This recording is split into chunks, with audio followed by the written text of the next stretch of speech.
ह्रीं नमो अरिहन्ताणं सिद्धानं सूरिनं वज्झायानं साहुनं मम रिद्धिवृद्धे समाहितं कुरु स्वाहा। ॐ ह्रीं नमो अरिहन्ताणं सिद्धानं सूरिनं वज्झायानं साहुनं मम रिद्धिवृद्धे समाहितं कुरु स्वाहा। ॐ ह्रीं नमो अरिहन्ताणं सिद्धानं सूरिनं वज्झायानं साहुनं मम रिद्धिवृद्धे समाहितं कुरु स्वाहा। ॐ ह्रीं नमो अरिहन्ताणं सिद्धानं सूरिनं वज्झायानं साहुनं मम रिद्धिवृद्धे समाहितं कुरु स्वाहा।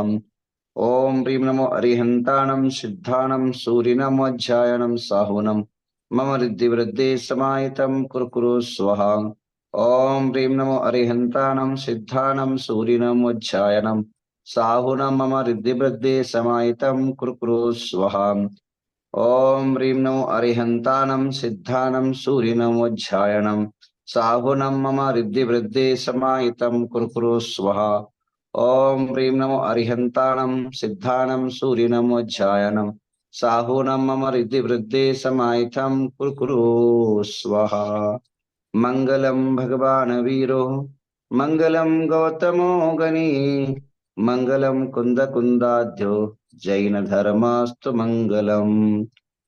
सर्वमंगल मांगल्यम सर्वकल्याणकारकम प्रधानाम सर्वजैन धर्माणाम जैनम चेतुशासनम।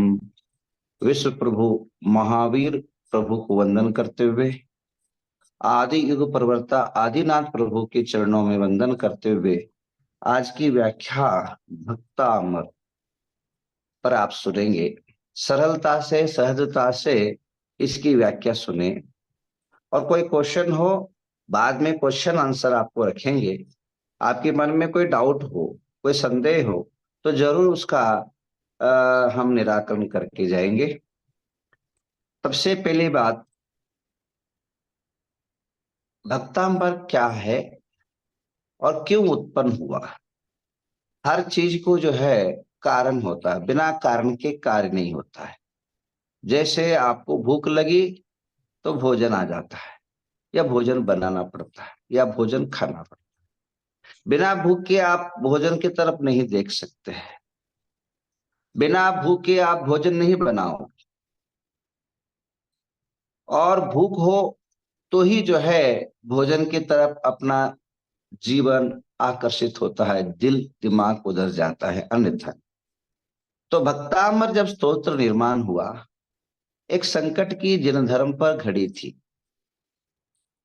यह उज्जैन मध्य प्रदेश से ही यह स्तोत्र प्रकट हुआ, जहां राजा भोज राज्य करता था और वहां का मंत्री कालिदास अपना बुद्धिमत से राज संचार करता था, संचालित करता था। अचानक एक दिन वहां मुनिराज पहुंचे, मांगतुंग आचार्य, और वह अभी दिक्कत यह है, विषयांतर हो जाएगा, एक छोटी सी बात आपको याद दिला दूं। जैसे अभी भारत देश के अंदर कांग्रेस बीजेपी का लड़ाई होती थी, हो रही है, विवाद है, या पक्ष अपक्ष रहता है। उस टाइम बुद्ध जैन ब्राह्मण इन जातियों में थोड़ा संघर्ष था, और उस संघर्ष का नतीजा ये था कि हमारे हजारों साधु जो है हत्या को प्राप्त हुए। यही जो है तमिलनाडु है, कर्नाटक के पास में, साधुओं को धर्म के संघर्ष के कारण तलवारों को गुदा से डाल करके सिर से ऊपर निकाला गया। अभी भी वो जो है घाने में फैला गया और तेल के अंदर उबाला गया।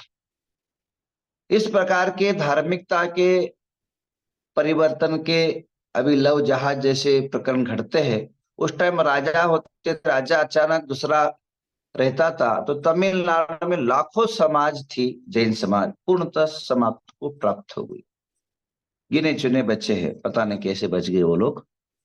तो इस प्रकार की उस टाइम वहां राजा भोज था, और कालिदास जिन धर्म से बड़ा ही जो है नफरत करता था, मुनिराज का प्रभाव न ज्यादा हो जाए, इस कारण जो है राजा भोज के कानों में कुछ मंत्र फूका। उन्हें कहा, महाराज, दुनिया में सारे आपको मानते हैं, परंतु एक जैन मुनि है, जैनाचार है, वो कभी आपके पास आएंगे नहीं और कभी झुकेंगे नहीं आपके चरणों में। बोले ऐसा कैसा हो सकता है? तुरंत भेजा गया। तुरंत जो है राजा आज्ञा के कारण लोग पहुंचे, उनके जो भी पुरोहित आदि होंगे। तो महाराज ने मना कर दिया, बोले कुछ भी है दे देना, कुछ भी चर्चा करना तो मेरे पास आए, हम किसी के पास नहीं आएंगे। कारण पानी जिनके प्यास लगती है, वो पानी उसके पास नहीं पहुंचता, जिनको पीना है वह आना पड़ता है मेरे पास। जिसको प्यास लगी वो पानी के पास आए, जिसको कुछ पूछना है, कुछ करना है, कुछ धर्म के बारे में जानकारी है चाहिए तो मेरे पास है, हम जंगलवासी हैं, हम महल में नहीं आएंगे। राजा थोड़ा सा और उनके कान में फूका गया। तो बातें बातें बढ़ते बढ़ते महाराज नहीं अपने बात पर अड़े रहे, क्योंकि ये राजमहल में जाना साधुओं के लिए उचित नहीं रहता है, इसलिए ज्यादातर साधु वहां नहीं पहुंचेंगे। उसके हमारे जैन धर्म के शासन के कुछ रूल्स और नियम हैं। जैन साधु जो चारों तरफ से है, अंबर से घिरा हुआ रहता है, नियम से बंधा हुआ रहता है, हर चीजें, हर चलना है जम सक कई तम, जैसे जो है शक्यता है, उसको बैठना है, उठना है, चलना है, फिरना है, जाना है, बोलना है, कुछ करना है, हर चीजें जो है शास्त्र के अनुसार करना पड़ता है। जैसे राष्ट्रपति को सुरक्षा गार्ड के अनुसार चलना पड़ता है, और हमारे जिन धर्म के लिए जो सुरक्षा गार्ड है, यानी जिनवानी है, जिनवानी जैसे हमें बताई है वैसे हमें चलना पड़ता है। चाहे वह हमें दुख हो, चाहे कष्ट हो, चाहे संताप हो, चाहे रोग हो, चाहे उपद्रव, कुछ भी हो, हम अपने मर्जी से संन्यास के बाद नहीं चल सकते हैं। खाने के लिए भी अपने जो जिनशासन है, जो मार्गदर्शन दिया है उसी के अनुसार करना पड़ता है। तो हमारे जिनशासन कहता है कि हम राज दरबार में नहीं जाए, तो उनको अपने विधि के अनुसार बताया। फिर वो क्या होता है, जब कोई आदमी जिद में अड़ जाता है तो मान सम्मान की बात आ जाती है। तो तुरंत जो है राजा भोज को थोड़ा सा अहंकार में चोट लगा, एक साधु जो है मेरी बात नहीं मान रहा है, बोले उठाओ लाओ और जाके जेल में डाल दो। हिटलर शाही होता है। और हर आदमी को ध्यान रखना है कि कभी भी क्रोध में कुछ नहीं करना। वो घटनाएं घटना घटती नहीं, दुर्घटनाएं हो जाती। आपकी जीवन, चलो उस टाइम हुआ हुआ होगा, आज की आपकी जीवन की घटनाएं बताऊं आप। क्रोध हर एक को आता है, आता है कि नहीं बताए? क्योंकि आपका स्वभाव नहीं है, विभाव है। जैसे बीमारियां आपको आती है, वैसे ही क्रोध आपको आता है। क्रोध आने के बाद एक चीज जरूर करना है। क्या करना है? क्रोध में कोई भी निर्णय मत लेना कभी। वो घटनाएं नहीं घट सकती, दुर्घटनाएं घटेगी। जिंदगी में तबाह करने का रास्ता खुलेगा, दरवाजा नहीं खुलेगा, दुर्घटना का दरवाजा खुलेगा। तो जब भी कोई क्रोध आए तो मेरी बात जरूर सुन लेना। आज का आप लोग तभी सुनते हैं जब 10 लक्षण आता है, उत्तम क्षमा, तभी क्रोध के बारे में सुनते हैं, बाकी जिंदगी में कभी नहीं सोचते आप। पर अभी सोचना है, जब भी क्रोध आए इसी साथ हमें बुद्धि लेना है। वो मांग तुंग के साथ हुई, कभी अपने आज साथ ना हो, इसलिए ध्यान रखना है कभी भी क्रोध आ जाए तो सबसे पहले क्या करना, मौन हो जाना और वहां से जगह खाली कर देना।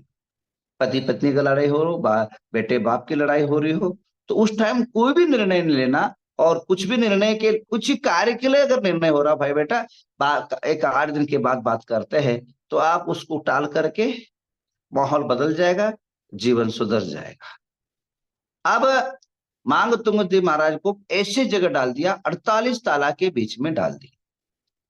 और ध्यान रखिए, और जब अन्यथा शरणम नास्ति तमेव शरणम मम, अन्यथा अन्य कोई जब शरण नहीं होता है, परमात्मा ही शरण होता है। जब मांगतुंग आचार्य महाराज को लगा अब मेरे जो है कोई शरण नहीं है, राजा भी उल्टा हो गया, धार्मिक लोगों की, सावक लोगों की कोई मूर्छा नहीं निकाल सकते। अब कौन है? अन्यथा शरणम नास्ति, अन्य कोई शरण नहीं है, तमेव शरणम मम, भगवान आप ही शरण है। तब उनके दिल और दिमाग प्रभु के चरणों में समर्पित हो गया, और एकाग्रता के साथ, एक भाव के साथ, यानी एक भाव का अर्थ मन, वचन और काय एक का एक भाव हो गए, एक रूप हो गए, और कुछ दिखा नहीं, केवल केवल प्रभु आदिनाथ उनके जो है जीवन के अंदर प्रकट हुए और शुरू किया। आप सभी हाथ जोड़ेंगे, पहला काव्य सभी लोग बोलेंगे, और पहला काव्य स्फुटित हुआ जब संकट की घड़ियां थी। भक्तामर निर्माण होने का कारण संकट की घड़ियां है। जिन धर्म पर उपसर्ग, जिन शासन पर उपसर्ग, जिन मुनियों पर उपसर्ग जब हुआ, तब एक भक्तामर महाकाव्य का अवतरण हुआ। वह पहला काव्य हम जुगल काव्य है, एक साथ सभी लोग बोलेंगे, गुनगुनाएंगे, उसके बाद हम अपनी बातें अगले सुनेंगे। भक्ता, हाथ जोड़ लीजिए सभी प्रभु आदिनाथ के चरणों में। भक्तामर प्रणत मौलि मणि प्रभाना, उद्धोतकं दलित पाप तमोवितानां, सम्यक् प्रणम्य जिनपादयुगं युगादां, वालम्बनं भवजले पततां जनानां, यः संस्तुतः सकलवाङ्मयि तत्त्वबोधां, दुदभूतबुद्धपटुभिः सुरलोकनाथे, स्तोत्रे जगत्तृतीयचित्त हरेरुदारे, स्तोषे किलहामपि तं प्रथमं जिनेन्द्रः। अब प्रश्न ये है, ये काव्य 48 काव्य है, 48 काव्य, 48 कर्म प्रकृतियां है। कर्मों की जो प्रकृति है वे 48 है, और 48 ताले थे वहां। उनको जब डाला गया, एक कोठी नहीं, दो नहीं कोठी, एक लंबा सा जेल बना, आज भी जेल है वो। आज भी अगर आप भारत की यात्रा करोगे तो अब वहां जहां मांगतुंग आचार्य के जो भक्ताम्बर काव्य का निर्माण है, आज भी वहां जो है जेल है। एक के बाद एक के बाद एक के बाद ऐसे 48 रूम के पीछे जो है उनको डाला गया। मात्र ताला में नहीं बंधन किया गया, पूरे हाथों में जंजीर, हाथ पैरों में बेड़िया, और चारों तरफ जो है उनको विकट तरह से बंधित किया गया। और उस टाइम जो है जब काव्य स्फुरित हुआ, और स्फुरित होते ही एक एक काव्य जैसे जैसे मन से, वचन से और काय से प्रकट हुआ, तो एक एक ताला टूटता गया, एक एक ताला टूटता गया, एक एक ताला टूटता गया, एक एक ताला टूटता गया। और केवल केवल 30 मिनट के, 40 मिनट के अंदर, 48 मिनट के अंदर जो है सारा ताला टूट गया। और जो 48 घर के पीछे मांग तुंग स्वामी थे, वे जो है आकाश मार्ग से जो है राजा भोज के सामने प्रकट हो गए। और कालिदास महाकाली का साधक था, उनमें वाद विवाद हुआ, और इधर जो है आदिनाथ की जो शक्ति देवी है चक्रेश्वरी देवी प्रकट हो गई, और काली देवी की जो है शक्ति को हीन कर दिया, और जिन शासन का डंका ध्वज पूरा विश्व में लहराया। ये काव्य का प्रकट होने का कारण रहा, संकट की घड़ी और प्रभु की भक्ति। अब आपके जीवन में एक प्रश्न आ सकता है कि भक्तांबर के माध्यम से पापों का कैसे नाश हो सकता है। एक छोटा सा स्तोत्र है, 48 काव्य है। 48 काव्य के माध्यम से पापों का विनाश कैसा हो सकता है। तो आपको एक उदाहरण समझा देता हूं। जैसे आपके जीवन में आपने कभी पेड़ देखा है, देखा ही होगा इतने जीवन में। पेड़ों पर कौवे देखे, अमेरिका में कौवे होते कि नहीं पता नहीं, मैं कभी अमेरिका नहीं आया। होते ना कौवे, काले कौवे होते ना। कभी झुंड के झुंड कभी बैठे देखा आपने। तो कौवे के बैठे हुए पेड़ के अंदर एक छोटा सा पत्थर लीजिए और एक को फेंक मारिए, तो क्या हो जाएंगे। सारे कौवे जब भाग सकते हैं एक छोटा सा पत्थर से, तो पाप रूपी झुंड के अंदर वक्ताम रूपी एक काव्य का पत्थर फेंक दो, तो वो क्यों नहीं भाग सकते पाप रूपी कौवे। निश्चित भाग सकते। कहा है आचार्यों, विघ्नो प्रलयाम यान्ति शाकनी भूत पन्नगः विषयम निरेशम यान्ति स्तूयमाने जिनेश्वरी। अनंत अनंत संसारम संतति छेद कारणम जिन राज पदम्भोज शरणम शरणम मम। यानी विघ्न है, प्रलय है, यानी महाप्रलय आ जाए, शाकनी भूत पन्नगा अनेकों प्रकारी देवी देवता मंत्र तंत्र कुतंत्र का या यंत्र का, विष का, अगर विष की बाधा हो जाए, निर्व्यस्ते आयमी यानी निर्विष, पूरा जो है विषता को नाश प्राप्त हो जाता है। स्तुति माने जिनेश्वर है, भगवान की स्तुति करने से। अनंत अनंत संसारम, एक नहीं अनंत अनंत काल का जो संसार है, अनंत अनंत काल से चला आया हुआ जो संसार की संतति, जन्म लेना मृत्यु होना, जन्म लेना मृत्यु होना, जन्म लेना मृत्यु होना, जन्म लेना मृत्यु होना, कभी नरक जाना, कभी त्रिंच जाना, कभी देव होना, कभी जो है नरक निगोद में जाना, कभी इस प्रकार के अनंत अनंत संसार की जो संतति है, छेद कारणम, उसका जो श्रृंखला है उसका छेद कारण क्या है।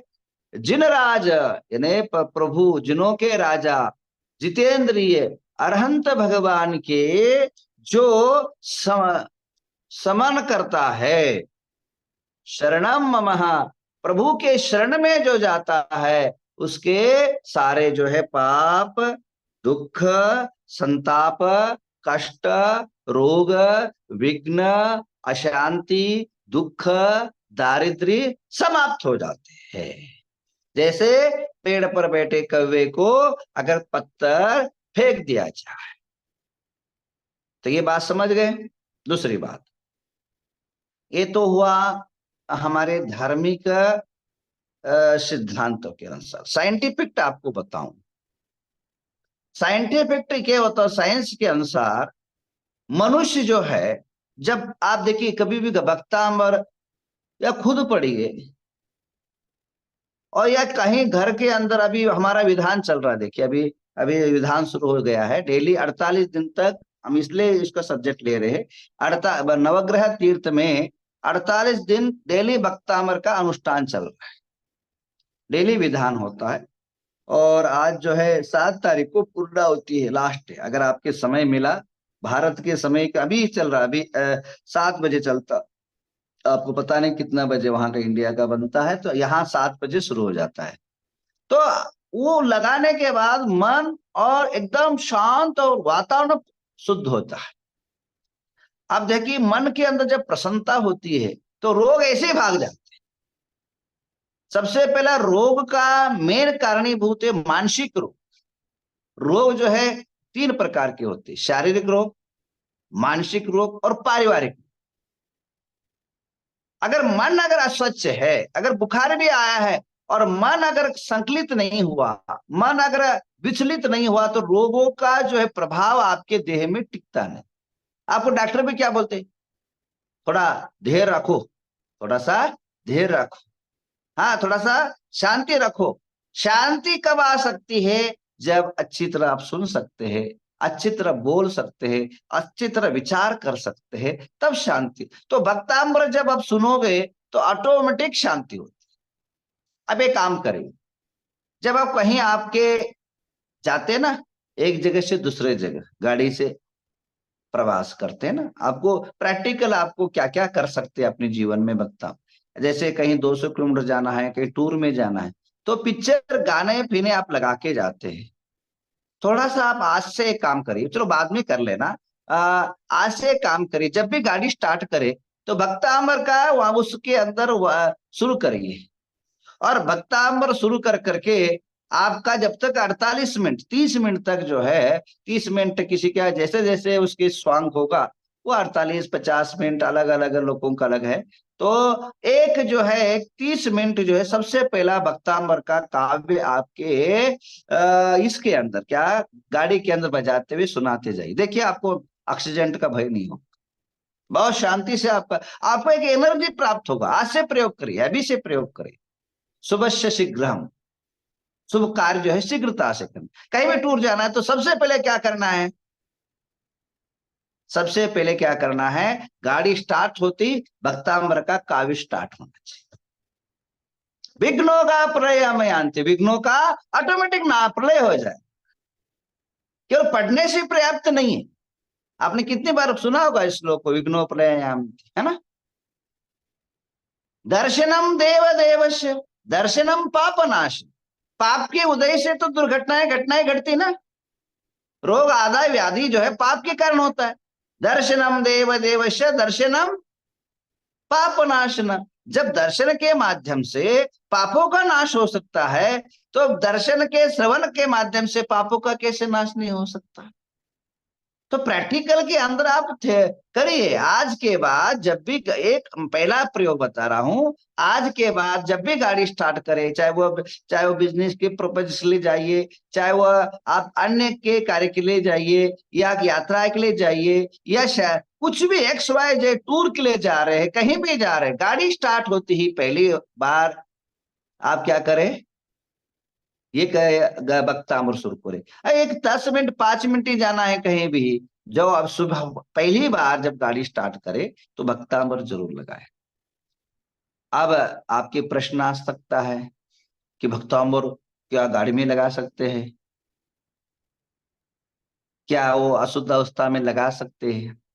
ये ध्यान रखिए, दो चीजें हैं। आपके मन में प्रश्न आ सकता है और कोई दिमाग में डाल सकता है, उसका उत्तर आपको पहले ही दे रहा हूं। ये स्तोत्र है, ये कोई शास्त्र नहीं। स्तोत्र और शास्त्रों में डिफरेंस है। क्या, स्तोत्र और शास्त्रों, शास्त्र कहीं भी नहीं पढ़ सकते आप समय के अनुसार और मुहूर्त के अनुसार। शास्त्रों का पढ़ने का रूल्स और रेगुलेशन है, पर भक्ति करने का कोई रेगुलेशन नहीं। जब आप आचार्य मांग तुम कहाँ थे, जेल में थे, जेल में कैदी एक रहते क्या, वहां का शुचिता रहता है क्या, वहां शुद्ध रहता है क्या। वहां भक्ति कहीं भी कर सकते हैं। अंतिम श्वास में आदमी का अगर हॉस्पिटल में है तो वहां भी अगर आप श्रवण कर सकते। तो भगवान की भक्ति में कोई जगह कोई रूल्स नहीं है, केवल भगवान के अंदर शरण होना, तल्लीनता होना, एक ही रूल्स है। हाँ, अगर आप साहित्य पढ़ना चाहते, जो भगवान गणधर का मुख से आज अरहंतों के मुख से निकला हुआ गणधरों से प्रणीत जो साहित्य है, शास्त्र है, जिसको प्रथमान योग, कर्णान योग, चरणान योग, द्रव्यान योग आदि जो 4 विभाग किए, वे जो है उस शास्त्रों को कभी भी सुतत पातक में, या आपके अशुद्ध अवस्थाओं में, या फिर आप जैसे संध्या के टाइम पर, या कोई गलत जगह है, मांसाहार आदि है होटलों में, या XYZ जब भी जो है वो प्रसंग नहीं है, सुचिता नहीं है, वहां आप कोई भी साहित्य नहीं पढ़ सकते। पर स्तोत्रों का कोई रूल्स नहीं, भक्ति का कोई रूल्स नहीं। भक्ति का भगवान की जब भी याद आ जाए, जब जब मन में करे भगवान याद आ रहे, तब आप इसको गुनगुनाइए, बोलिए। देखिए आपके जीवन में कैसे भक्तामर के पढ़ने से जब 48 ताले टूट सकते हैं। छोटे मोटे आपके जो भी कष्ट है, दुख है, दरिद्रता क्यों नहीं टूट सकता, निश्चित टूटेगा। और आपको मैं एक बताऊं, भक्तामर एक काव्य ऐसा है, भक्त को अमर बना देता है। भक्त को अमर बना देता है। भक्तामर शब्द में अर्थ है भक्त अमर हो जाते। यहाँ श्लोक का अर्थ अमर का अर्थ देवता है। तो मैं जो बोल रहा हूं, मैं अपनी चिंतन जो बोल रहा हूं, जो भक्तामर को पढ़ता है वह अमर हो जाता है, अजरामर हो जाता है। उसको कभी जो है संसार दुख दारिद्र्य का दोबारा उसको स्पर्श नहीं हो सकता है। अब जो है भक्तांबर से रोग कैसे ठीक हो सकता। अब एक ही बात ध्यान रखना है, भक्तांबर को आजकल दुनिया में बहुत सारे लोग अलग अलग प्रयोग कर रहे हैं। भक्तांबर को मैंने जो प्रयोग किया है, मैं जो भी बोलता हूं मैं अपने प्रैक्टिकल थे, अगर हजारों लोगों में आजमाया है वही चीज बोलता हूं। अन्यथा फालतू आपको उसकाने या प्रबोधन के या दिमाग वाइज करने के लिए शब्द नहीं बोल। भक्तांबर के हर काव्य के हर श्लोक के अंदर ताकत और पावर है। हम सबसे पहले बीमारी की बात करते हैं, स्मरण शक्ति। जिन बच्चों को, जिन मां पुरुषों को, जिन वयस ये उम्र हो गई है, बार बार भुलक्कड़ समाज अपने चाबी अपने ही कोक में डाल करके पूरा घर को छान मारते। हाँ, अपने ही हाथ से रखा हुआ वस्तु भूल भूल के कारण जो है भटकते, बहुत परेशान हो जाते। ऐसे लोगों के लिए पहला प्रयोग, पहला उपाय ये मैंने आजमाया है, एक नहीं दो नहीं, कई लोगों में आजमाया है। उसमें क्या करना है, ऐसे समय पर ऐसी चीजों पर भक्तांबर का प्रभाव जो है काव्य नंबर छठा, काव्य नंबर छठा और काव्य नंबर 14, दो काव्य, काव्य नंबर छठा, काव्य नंबर 14, पूरा दोनों श्लोक को बोल लीजिए। जो आप जैसे बादाम है, जो भी ड्राई फ्रूट्स है, उस ड्राई फ्रूट्स पर ये दोनों काव्य बोलिए। उस काव्य के मंत्र हर जो पुस्तकों में आपको मिलेगा, काव्य के मंत्र रहते हैं। जैसे मैं बताऊं, अल्पा सुतम सुतताम परिहास धाम तद भक्ति में मुकुरे कुरुते बलान्माम, जो काव्य है, यत कोकिला किल मधु मधुरम विरोती तच्चाम्र चार कलिका निकरे हेतु, इस काव्य को बोलिए। ओम रीम अरहम नमो कुट्ट बुद्धि नम, ये एक हमारे जो ये है गौतम गणधर की रिद्धि मंत्र है, उस रिद्धि मंत्र से निकला हुआ ये मंत्र है। ओम रीम अरहम नमो कुट्ठ बुद्धिनम, ओम रीम श्राम श्रूम सह हंस थ थ ठ ठ सरस्वती भगवती विद्या प्रसादम कुरु कुरु, इस काव्य को बोलिए।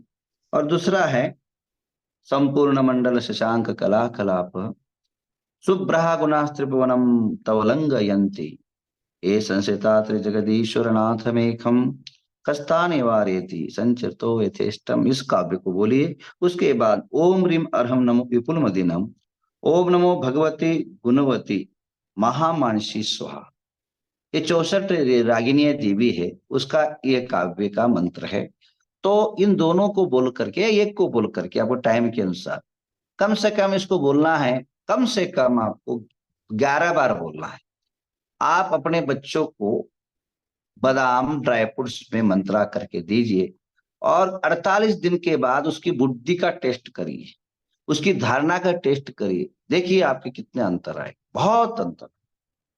प्रैक्टिकली करके देखिए, निश्चित रूपे न आपके जीवन के अंदर, बच्चों के अंदर, आपके खुद के अंदर, बुद्धि के अंदर अंतर आएगा। ये हो। अब भक्तांबर जो है, थोड़ा बीच बीच में आपको एक एक रोग के बारे में आपको समझाता जाऊंगा और बाकी साहित्य के बारे में भी बताता जाऊंगा। भक्तांबर जो है यह वसंत तिलका छंद में बना हुआ है, वसंत तिलका छंद में बना हुआ है। भाई साहब समय तो नहीं हुआ, आप लोगों को क्या सुनना चाहेंगे? समय तो नहीं हुआ ना, समय हो गया क्या और नहीं नहीं सुनना महाराज, चाहेंगे? नहीं आचार्य जी, आप अब कर सकते हो। हाँ, हाँ, हाँ, क्योंकि पता नहीं अभी आप समय। अभी तो ना 9:15 बजे है इधर। अच्छा, फिर सोने का टाइम हो जाए तो अब ऐसा ना हो कि हम तो बोलते नहीं जाए और नहीं आप सोते जाए, ये दिक्कतें नहीं आ जाए साहित्य को, क्योंकि आपके जैसे बोल दीजिए, हैंड कर दीजिए। क्योंकि क्या होता है, वक्ताओं को ध्यान रखना है, सुनने वाले कितने जो है सुनने चाहेंगे। भोजन उतना ही करना चाहिए जितना पेट की भूख हो, प्रवचन उतना ही सुनना चाहिए जितना इंटरेस्ट हो, सुनाना भी उतना ही चाहिए जिस इंटरेस्ट हो। ऐसा एक छोटा सा एक उदाहरण दे रहा हूँ। एक बार प्रवचन करने गया एक छोटा एक नया एक वक्ता। तो वहां बहुत भीड़ थी, बहुत भीड़ थी, लाखों की भीड़ थी। और भीड़ के अंदर जैसे भीड़ देखा, और वक्ताओं की जोश ज्यादा आता है, तो बोलना शुरू किया। और उसके बाद नीचे मुंडी करके बोलता गया। और जो हजारों थे वो अब शता सौ में रह गए। तो उन्होंने बोला, ये जितने हजार थे सारे बेकार थे, और जो 100 बच्चे वो बहुत अच्छे हैं, बाकी तो श्रोता थे वो क्या है, नास्तिक थे। ऐसा बोल के फिर वापिस शुरू किया। शुरू करते करते लास्ट जो है छल्ला एक ही आदमी रह गया। बोले, हजारों में तो एकता ही है, 3 घंटे से मेरी बात को सुन रहा है। वो हाथ जोड़ के बोलता है, भाई साहब, उपदेशकार, मैं कोई स्तोत्रा वितरण नहीं हूं। जिस गद्दी पर आप बैठे हो, जिस पटिया पर बैठे हो, वो पटिया मेरी है, मुझे ले जाना घर, इसलिए मैं बैठा हूँ। तो कहने का तात्पर्य है कि स्तोत्रा को जो है उतनी ही डोज देनी चाहिए, उतना ही दवाई देना चाहिए जितना रोग हो। ज्यादा डोज दोगे तो वो रोग तो भाग ही जाएगा और दूसरा डैमेज कर देगा बॉडी के अंदर।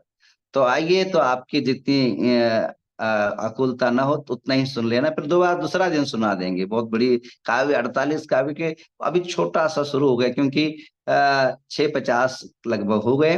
तो कहने का तात्पर्य, बक्थामर जो है ये वसंत तिलका छंद में, बहुत सरल छंद में संस्कृत। और हाँ, एक प्रश्न और बताता हूँ। कई लोगों का एक मन में क्या है, हिंदी बोलते हैं, संस्कृत बोलना नहीं आता है, तो हिंदी श्लोक बोल करके अपनी भावना व्यक्त। ध्यान रखिए, अगर वास्तविक वक्ताम्र का आनंद लेना है, वास्तविक वक्ताम्र का शक्ति एनर्जी पाना है, वक्ताम्र का वास्तविक जो हो शक्ति को पाना है, तो हिंदी मत बोलिए, संस्कृत में बोलिए। अगर संस्कृत नहीं आता है तो एक काम करिए, आजकल तो रिकॉर्ड है, अब उस रिकॉर्ड को छोटा सा सूक्ष्मता से लगा करके, थोड़ी छोटी सी आवाज में लगा करके आप उसको भी सुनते जाए, अपने काव्य को खुद बोलते जाए, कोई चिंता नहीं। तो धीरे धीरे आप अगर एक 10 बार कर लोगे ना, उसके बाद खुद ही कंठस्थ हो जाए। ये भक्तामर एक ऐसा सरल काव्य है कि सुनते ही बोलते बोलते आपको कंठपाठ हो जाए। सरल छंदों में बना हुआ काव्य है, और इसको वसंत तिलका छंद में बना हुआ है। तो इसलिए जो है सरलता है। हिंदी में कभी पाठ नहीं करना है, आपको ध्यान रखना है। आपको हमेशा इस काव्य को संस्कृत में ही पठन करना है, हिंदी में के चक्कर में न पड़े, मेरे विचारधारा। कारण है कि हिंदी अनेकों लोगों ने लिखा है, मांगतुंग ने नहीं लिखा है। कारण इसका, मांगतुंग के मुख से कौन सा निकला, संस्कृत काव्य। और ध्यान रखना, जब वेदनाएं होती है, जब अनेकों प्रेशर आता है बॉडी के अंदर, जो शक्ति शब्द निकले ना, जो प्रभु के प्रति शब्द निकले ना, वो हिंदी से बनाने वाला आदमी की वो पीड़ा, वो संकट, वो वस्तु शब्द नहीं हो सकता। जब आदमी को पीड़ा से निकला हुआ जो शक्ति है, वह अन्य बाद में बना हुआ शक्ति नहीं मिल सकता है। इसलिए जब भी करे संस्कृत में ही पाठ करे। हिंदी में मैं, अगर आपकी मर्जी, क्योंकि हर आदमी पर, मेरे को जो अनुभव है, मेरे को जो लगता है, मुझे जो मैंने कम से कम मैं संन्यास लेकर के आजकल हो गया, मैं 40 साल में साधु बन के, मैं 8 साल में संन्यास हो गया था। जो मैंने अनुभव किया वो आपको बता रहा हूं। संस्कृत में आप प्रैक्टिस करें, हिंदी में बंद करें। कारण, शब्दों में बहुत अंतर होता है, शब्दों का बहुत प्रभाव पड़ता है। ध्यान रखिए, शब्द शब्द में जो है सब कर्मों के नाश हो सकते हैं। शब्दों से संबंध बन सकता है और शब्दों से संबंध टूट सकता है। आपने भारत की जो है अकबर बिरबल की कहानी पढ़ी होगी, सुनी होगी। दिल्ली के अंदर अकबर बिरबल हुए थे। अगर अकबर जो है बीरबल, ये मंत्री और राजा थे। बीरबल बहुत बुद्धिमान था। बीरबल से कहा, भाई शब्द क्या प्रभाव पड़ते हैं जीवन के अंदर, मुझे प्रैक्टिकली प्रभाव करके दिखाओ। बोले महाराज साहब आज नहीं, सांझा कल मेरे घर में खाना के आ जाना, उसी टाइम में बता दूंगा प्रैक्टिकल। उसके बाद अकबर बीरबल के घर में गया। घर में जाने के बाद भोजन इतनी अच्छी बनाई, पंच पकवान 56 प्रकार के भोग बनाए, विविध प्रकार के जो जो दिल्ली के अंदर संभव था सब कुछ बना दिया। उसके बाद खाना खाया तो ने कहा, बीरबल तेरे मंत्री के घर में खाने से मेरे घर में मैंने जीवन में जितने बार खाना खाया उतना कभी पेट नहीं भरा, कितना आनंद नहीं हुआ, उतना आनंद अभी हुआ। ध्यान रखना, एक बात ध्यान रखना, कभी भी जीवन में कभी प्रसंग पड़े आपको जीवन में, अन्नदान जरूर करना। क्या करना? अन्नदान जरूर करना, कुछ करे ना करे, अन्नदान कभी भी प्रसंग पड़े तो अन्नदान करना। क्योंकि आप अपने अपने पर ये लीजिए, अगर आपको भूखे हैं और अचानक स्वादिष्ट खाना मिल जाता है, एक डकार लास्ट में जो एक डकार आता है, कितना मन को प्रसन्न करता है। और वह अगर किसी के द्वारा अगर पेट भर जाता, वो डकार आता है, तो वह डकार की जो दुआ है वो आपको लग जाती है। एक बात। दूसरी बात, हम आपके जीवन के अंदर आपकी जीवन दे नहीं सकते, और हमें आप मुझे जीवन दे सकते कि 2 साल का, 3 महीने का, 1 दिन का। आज मेरा अगर 1-2 महीने का, 1 दिन का अगर जीवन चाहिए तो दे भी नहीं सकते, ले भी नहीं सकते। परंतु एक बार खाना खिला करके एक आदमी का 1 दिन का गाड़ी चला सकते हैं। तो अन्नदान महादान है। तो उसको भरपूर जो है अकबर को पेट भर के खिलाया, बहुत प्रसन्न हुआ, बहुत खुश हुआ। और बहुत खुश होने के बाद उसने कहा, बहुत शाबाश, जो चाहता है मांग लेना। बोले भाई महाराज अभी नहीं, कुछ समय के बाद मैं मांग लूंगा।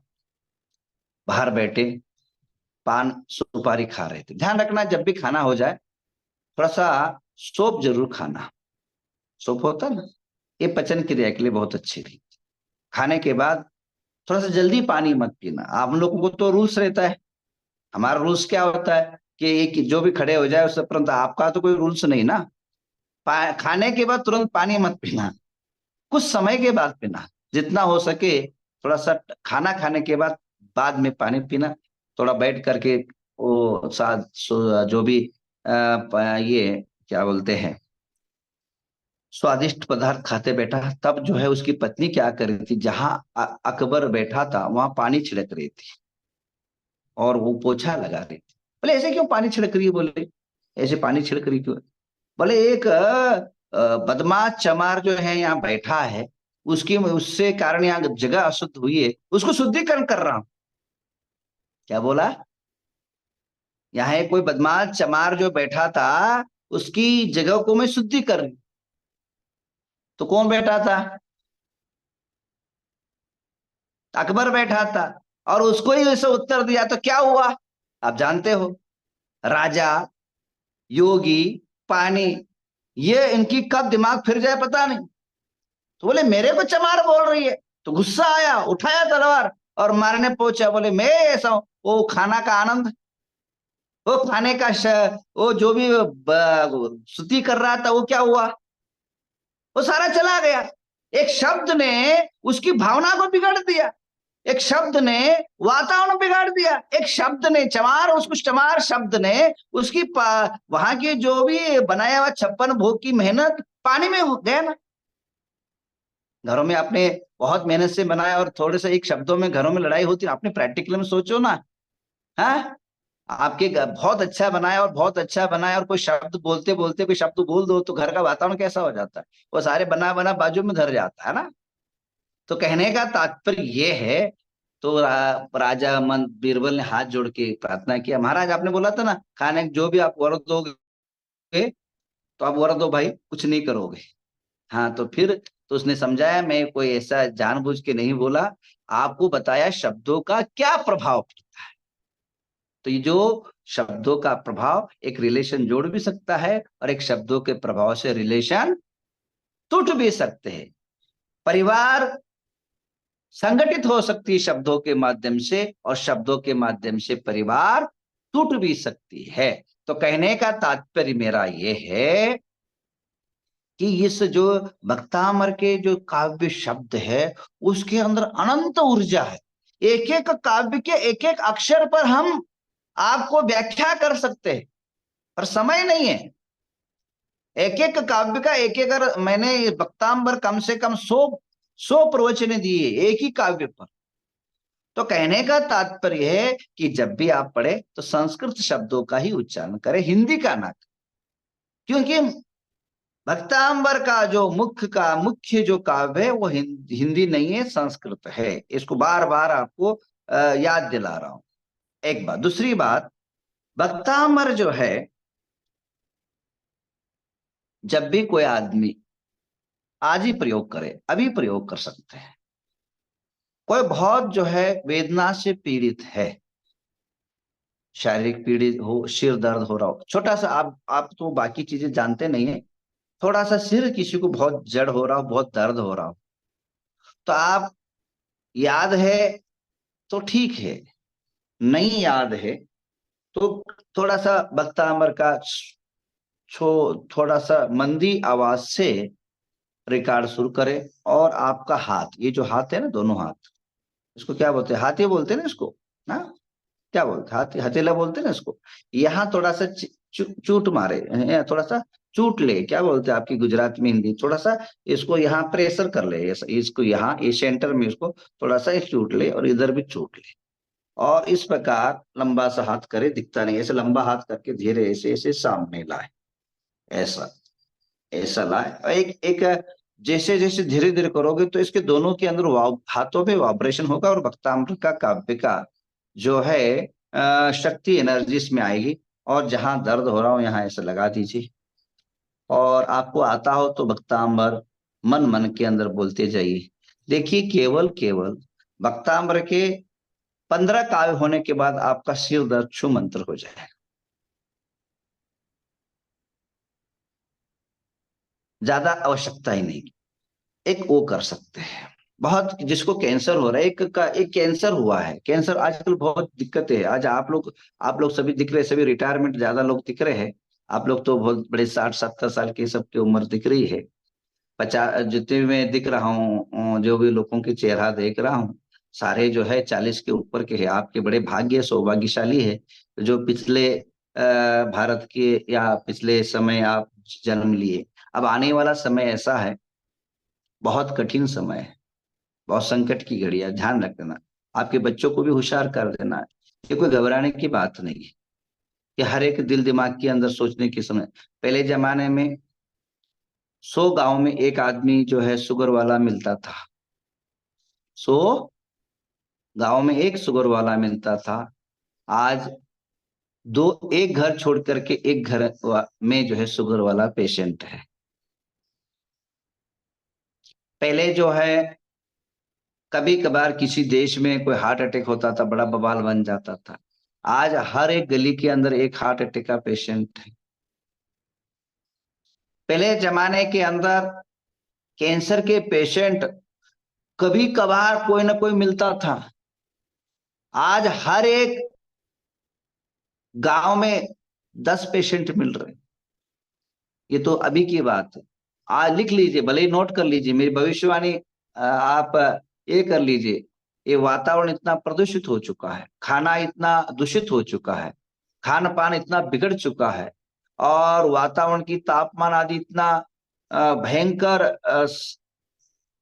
बेकार हो चुका है कि आने वाले समय में हर एक घर में 2 शुगर के पेशेंट, 2 गली के, एक घर छोड़ने के बाद एक घर के अंदर कैंसर के पेशेंट, और हर गली गली में जो है हार्ट के पेशेंट आपको मिले।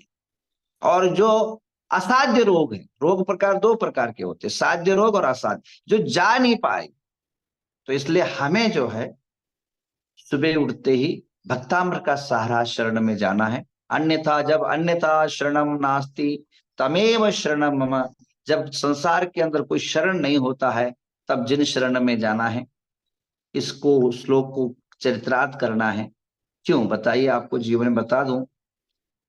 जब सारे दुनिया के दरवाजे बंद हो जाते हैं, जब दुनिया के सारे दरवाजे बंद हो जाते, अगर आपको प्रैक्टिकल कर लेना, आप अभी बड़े पैसे वाले होंगे या मीडियम वाले होंगे, जब आप बहुत बड़े कर्जदार होंगे तो दुनिया का हर आदमी जो है आपका दरवाजा बंद कर देगा, परंतु भजन धर्म का दरवाजा कभी बंद नहीं होता है।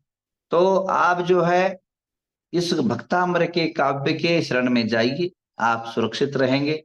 अगर रोग भी होगा तो रोग के नाशक शक्तियां, एनर्जी आपके बॉडी में डोज बन करके रोग निरोधक शक्तियां का जो बैक्टीरिया है वो तैयार करेगा। उसके लिए क्या करना है, नोट कर लीजिए। आप सुबह उठते एक पानी पास में रखिए और भक्तामृत बोलिए। या आप बोल नहीं पा रहे हैं तो काव्य को लगाइए, काव्य को, श्लोक अच्छी सुंदर काव्य जो बोल रहे हैं उनको रख करके पानी, गरम गरम पानी पास में रखिए, उसको बोलिए और 48 दिन तक पानी पिए। देखिए, आप टेस्ट करिए, बॉडी का टेस्ट करिए। आज आज के बॉडी टेस्ट कर लीजिए, बीपी शुगर जो भी है आपको टेस्ट कर लीजिए। मैं जो बोल रहा हूँ वह करके जो है आप आज के बाद प्रयोग करिए। उस गर्म पानी में भक्ताम्र के काव्य रूपी शक्ति का जो है मंत्रावित, अभिमंत्रित बोलते हैं इसको हम लोग शब्द जो है, अभिमंत्रित, पानी को अभिमंत्रित करना करके जो है करके आप अपनी बॉडी के अंदर आप अपने ये करके देखिए, क्या बोलते हैं, प्रयोग करके देखिए। आप, मैं कोई बोल रहा हूं मत करना, साधु कह रहा हूं तो मत करना। आप आज के जो आपकी बॉडी की स्थिति है, वो हार्ट के पेशेंट हो, चाहे बीपी के पेशेंट हो, चाहे वो शुगर के पेशेंट हो, चाहे अन्य कोई रोग के पेशेंट हो, चाहे कैंसर के पेशेंट हो। हाँ, कई बार जो है मैं सनत भाई जो है कई बार फोन करते, थोड़ा बीमार है, उनको आशीर्वाद दीजिए, तुरंत मैं जो है उनको कांटेक्ट में कई बार मैंने ये किया। तो जब भी आपको लगे कि ऐसा समस्या आ रहा है तो अगर हम भी नहीं मिले तो आप लोग जो है भक्तांबर का जो है मंत्र का पानी अभिमंत्रित करके पिए और प्रैक्टिकल में आपकी लाइफ में फर्क होगा। ऐसे 10, मैं एक बार, मैंने ये इसलिए बोल रहा हूँ, मैं एक बार 98, हाँ 98 के अंदर शमनेवाड़ी के अंदर जो है मैं गया। और वहां जाते समय क्या हुआ, आहार के लिए गया था घर में, और एक आदमी ने मुझे बुलाया, इधर आओ आओ, ये बोले, मैं, मेरा एक आदत रहता है बहुत ज्यादा किसी घर में जाना या किसी से ज्यादा मिलना मुझे बहुत पसंद नहीं है, क्योंकि मुझे टाइम नहीं मिलता है और ज्यादा अपने अध्यात्मता के अंदर ज्यादा व्यस्त रहता हूँ। बोले मेरे मेरे पास टाइम नहीं, बोले वो बहुत सीरियस है, थोड़ा सा मंत्र तो सुना दो बोले उसको। फिर मैं गया, उसकी उम्र लगभग 55 साल की एक महिला की उम्र थी। तो मुझे लगा चलो इसको प्रयोग कर लेते हैं भक्तांबर का। तो मैंने, अब आहार के बाद इतना टाइम नहीं था, पेट भरा हुआ था, खड़ा भी रहना संभव नहीं था ज्यादा टाइम, एक टाइम। तो मैंने पानी लिया, तो ऐसे ही जो है एक श्लोक जो है, पहला श्लोक बोल करके दे दो, बोले पानी दे दो। तो पानी दिए, पिला दिया, उसका प्रभाव आज तक जिंदा है, आज तक वो मरी नहीं है। कम से कम जो है उसकी उम्र होगी होगी अभी 60-70 साल की होगी। ऐसे एक नहीं, एक बार जो है 2000 हाँ 12 की बात बताऊं, अभी 2012 की हारूगिरी की बात है। गांव का नाम हारूगिरी है और डिस्ट्रिक्ट बेलगांव पड़ता, नहीं बागलकोट पड़ता है। बागलकोट डिस्ट्रिक्ट बाहर इंडिया का अंदर जो है हारूगिरी गांव है, जैन समाज बहुत ज्यादा है। मेरा केस लॉज कार्यक्रम था, केस लॉज जो है कार्यक्रम था, मैं कार्यक्रम के लिए जा रहा था। और भी मैं ऐसे मिलता नहीं ना, तो रोड में मिल गया तो एक ने पकड़ लिया मुझे। भले एक बाई को जो है हरगिरी की अम्मा है, उसको बहुत सीरियस हो चुकी है, डॉक्टर ने मना कर दिया है इसको ले जाओ, बोले अच्छा हो गया ले जा, तो आप कुछ आशीर्वाद दो बोले। तो बोले मैं उपास हूँ, मैं रोड में चल रहा हूँ, अब कैसे संभव है, बोले नहीं कुछ तो करो, कुछ तो बोलो। अब मैं कुछ ही उस टाइम कुछ याद नहीं आया, तो मैंने भक्तांबर का पहला काव्य बोल के जा दे दो पानी। कभी कभी क्या हो जाता है, लोगों से परेशान होकर भी कभी कभी करना पड़ता है, मजबूर मन हो तो कर दिए, बिना मन की किया मैंने, सच बोल रहा हूँ, बिना मन की किया, क्योंकि इतना प्रेशर में था, मैं तो खुद ही भूखा था और मैं विहार कर रहा था और केस लॉज का कार्यक्रम। बड़ा मैं, और थोड़ा सा बॉडी का बैलेंस में नहीं था। बोले ठीक है, बोले ठीक है। मैंने थोड़ा सा मन को एकाग्र करके भक्तांग का केला काव्य बोल के पिंची लगा के दे दिया, जा दे दे उसको पानी पिला दे। उसका नतीजा ये निकला, उसको लास्ट छल्ला दिन डॉक्टर से जो है बाहर निकाल के लाए थे, उसको उसको जो है पानी पिलाया। वह आज जो है 2012, आज 2024 चल रहा है, अभी भी जिंदा है, अभी मरी नहीं हुआ अभी तक। परसों ही दर्शन के लिए आई थी। तो कहने का तात्पर्य ये है, बैटरी डाउन है अच्छा। तो अभी जो है मैं कहने का तात्पर्य ये है, भक्तामृत का अद्भुत मैं जो बोल रहा हूँ ना, ये प्रैक्टिकली किया हुआ है, इसलिए आपको बता रहा हूँ। कभी जीवन के अंदर ये जो है ये हो गया। तो भक्तामृत की बहुत सारी घटनाएं हैं, और अलग अलग काव्य के अलग अलग महिमा है। आपको नेक्स्ट और एक बार एक भाग 2 रखो आप, मतलब भाग 1 हुआ मैंने, एक नहीं, अभी भाग 3 है मेरा। अगर आप लोग इंटरेस्ट आपको समझ में आ रहा हो तो मैं, क्योंकि अभी समय हो चुका है, क्यों मेरा भी यहाँ आराधना का टाइम है, यहाँ मतलब भक्तामृत का विधान शुरू होने वाला है, 7 बज चुका है।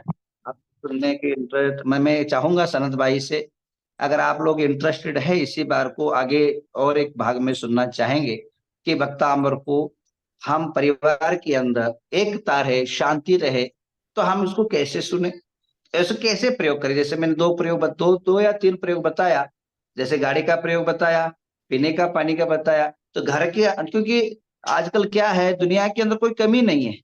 दुनिया के अंदर न खाने की कमी है, न पीने की कमी, न घूमने की कमी, सबसे बड़ा कमी है तो शांति की कमी है। मन के अंदर शांति नहीं, परिवार के अंदर शांति नहीं, जीवन के अंदर शांति नहीं, न खाना ढंग से शांति से खा पाते हो, न रात को शांति से सो पाते हो। तो शांति का घर, और रही बात घर, घर नहीं एक मशान बन चुका है। उस मशान को जो है हम घर कैसे बनाए, स्वर्ग कैसे बनाए, तो इसके बारे में कुछ जानकारी दूंगा। भक्तांबर के संदर्भ में कौन से काव्य को ऐसे प्रयोग करें, और इसी प्रकार जो है और एक चीजें है वर्तमान के अंदर, भक्तांबर को अर्थ को हम कैसे समझे, भक्तामृत के काव्य को अर्थ को कैसे समझे, और उससे अपने को क्या लाभ, जीवन के अंदर हम किस प्रकार उसका लाभ उठा सकते हैं।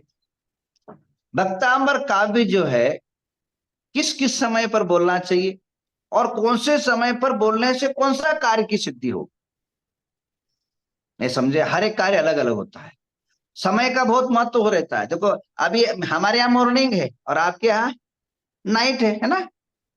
हमारे यहाँ एक एनर्जी है और आपके एनर्जी डाउन होता है। अभी तो थोड़ा सा और एक आधे घंटा 2 घंटा बोल दूंगा ना, तो ऐसा शुरू हो जाए ना। और यहाँ में तो यहाँ हम दौड़ने का एक काम करने का एक अभी उमंग होता है। कारण क्या है, समय। समय का बहुत इफेक्ट होता है, ध्यान रखना, समय से ही बहुत कुछ होता है। ध्यान रखिए, समय जो होता है ना, भगवान आदिनाथ को कभी भी तीर्थंकर को पुत्रियां पैदा नहीं होती, 2 पुत्रियां पैदा हुई। कोई हर आदमी जो भी जितने तीर्थंकर होते ना, वे हर तीर्थंकर अयोध्या से पैदा होते हैं और समय शिखर से मोक्ष जाते हैं। परंतु भगवान आदिनाथ कहां से गए, कैलाश से गए ना। वो किस कारण से, समय के कारण। कभी भी चक्रवर्ती का मान भंग नहीं होता है। चक्रवर्ती है वो 6 खंड का राजा है, उसके बाद 9 आयुध है, चक्र रत्न, एक चक्र रत्न के अंदर हजार हजार देवता निवास करते हैं। तो उसको उठा के पटक दिया किसने, किसने पटका, उसके भाई ने, बाहुबली ने। क्यों, समय के कारण। समय बलवान है तो उसके सामने कुछ नहीं चलता है। समय के अंदर भक्ताम्र का कवच हम कैसे पहने, इस बहुत सारी चीजें, एक नहीं है, ऐसे बहुत सारी चीजें हैं जो अभी बताना मेरे लिए भी थोड़ा सा संभव नहीं लग रहा है, क्योंकि समय अभाव होने के कारण आपसे मिच्छा में दुक्कड़म चाहूंगा